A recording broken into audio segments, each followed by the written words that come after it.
Affairs. Walang ginigilingan, walang pinoprotektahan, walang kasinungalingan, serbisyong totoo lang. Wish ko tampok natin ngayong hapon ang mga natatanging kabataan at ang espesyal nilang relasyon sa mga taong tinitingala, hinahangaan at tinutularan nila.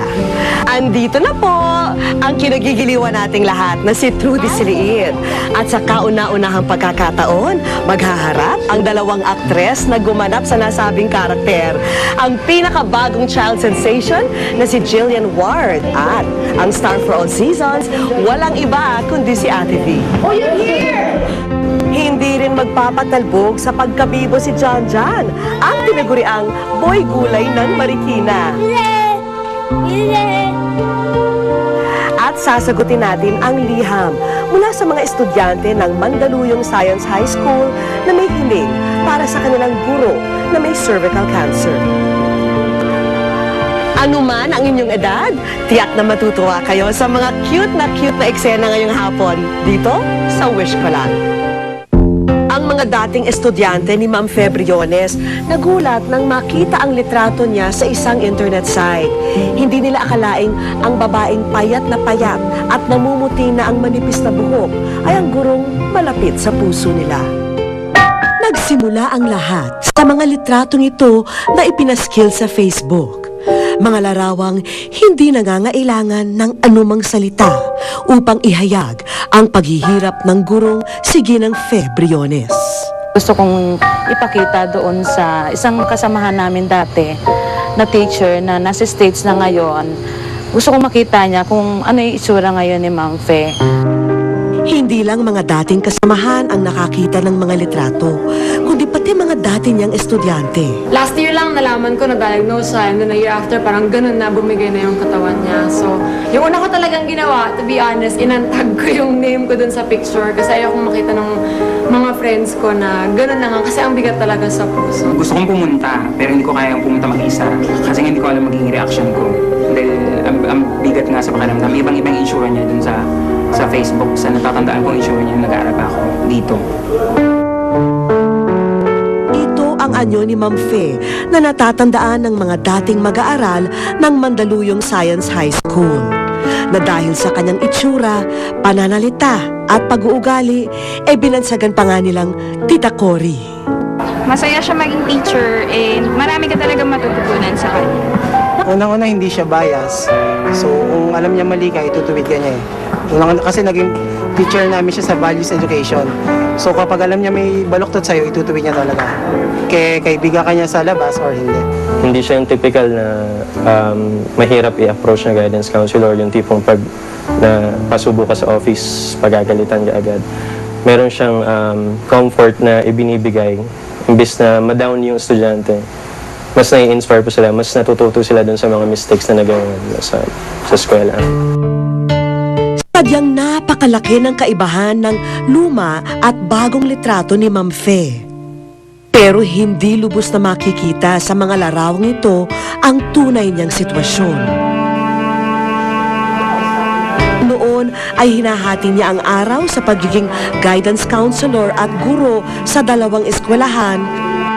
Ngayon ay narito siya't mistulang nakarehas sa kanyang karamdaman. Sabing ganyan yung OB ko. Hindi ko namin masabi sa'yo ng personal. Kasi may cancer ka. Stage 3B na. Umiyak na lang ako na umiyak.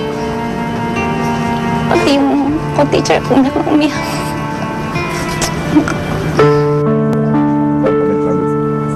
Tila kadena namang nakakabit sa kanyang katawan ang mga tubo na daluyan ng kanyang ihi. Bumigay na kasi ang bato ni Ma'am Fe sa tindi ng mga gamot na iniinom niya noon para sa kanyang cancer. Sabi ko parang kailan ako makakahiga ng tiyaya ba? Kasi laging one side lang eh. Sabi ko kailan kaya ako makakaganyan? Siguro pagpatay na ako. Tapos sa sobrang sakit minsan, sobrang sakit. Sabi ko, Diyos ko, itong pain na to, kailan ko kaya maaalis? Talagang minsan gusto ko nang mamatay para mawala na yung sakit. Dati-rate, napapaligiran siya ng mga estudyante sa loob ng silid-aralan. Gusto ko yung mga bata. Nag-i-enjoy ako sa kanila. Yung mga joke, pagka nagtatawanan sila, tsaka nagjo-joke kami. Enjoy ako, parang bumabata ako. Lahat kami, puro tawag namin sa kanya, Ate Pe, pag may mga problema. Siya yung sinusumbungan namin, siya yung hinihinga namin ng advice. Then bilang isang kaibigan, siya isa sa aming parang mommy namin kung ituring. Talagang nandyan siya kahit anong problema mo at isa siya sa mga masasabi kong kaibigan na malapit sa akin kahit hindi na kami magkasama. Ngayon, madalas siyang naiiwang mag-isa sa munting espasyo na nagsisilbing kwarto niya. Napapasalamat ako every morning. Buhay pa ako. Ganun. Tapos nagro-rosary ako every night. Sa kasalukuyan, hindi na halos makabangon at umaasa na lang sa tulong ng mga kaibigan at pangangalaga ng mga anak. Mahirap. Hindi ko alam anong isipin. Kasi ayokong isipin na mawawala na. Hindi ko ang isip namin gagaling pa siya. Matay na ako. Ano na pa ako gugutom? Maagang naulila sa ama sina Ian at Jillian, kaya gustuhin naman daw ni Ma'am Fe na matapos na ang kanyang paghihirap, inaalala niya ang dalawang anak. Ano naman talaga mag-isa yung nag-ano sa anak ko. Kaya nga minsan, nagtatanong ko sa Diyos, bakit ako pa? Kasi ako lang yung mag-isa tumuhay sa anak ko eh. Trabaho lang ang trabaho ko para mapag-aral ko anak ko. Hindi pa nasusundan ang paunang chemotherapy at radiation ni Ma'am Fe dahil kailangan muna raw masolusyonan ang kanyang sakit sa bato. Pero hindi rin makabalik sa doktor ang pasyente dahil may utang pangaraw sila sa ospital.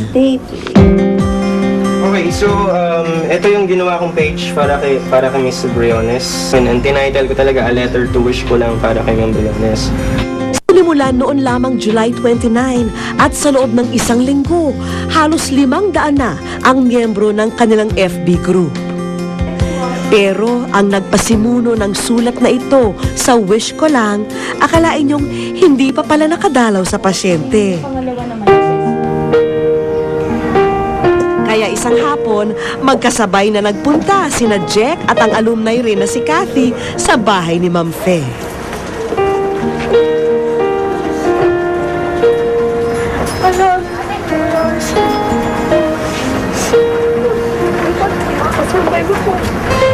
Si Jack Carillo, siya yung nag-create ng iyong first Facebook.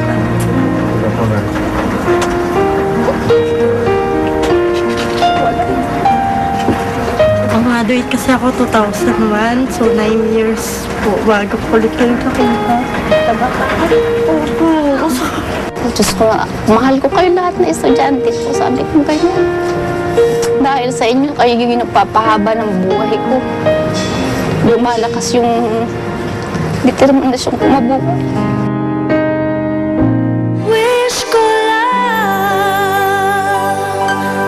Sa aming pagbabalik. Good afternoon po, Ma'am Fe. Hello! Anong secret niyo? Bakit mahal na mahal kayo na?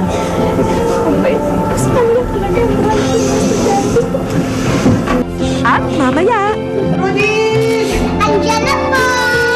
Kita niyo po si nanay ko. Magaling yung bata, bibong-bibo.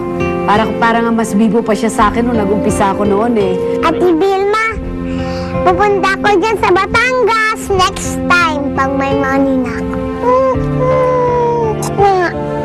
I love you po, Ate Vilma. Ang pinakabagong teledrama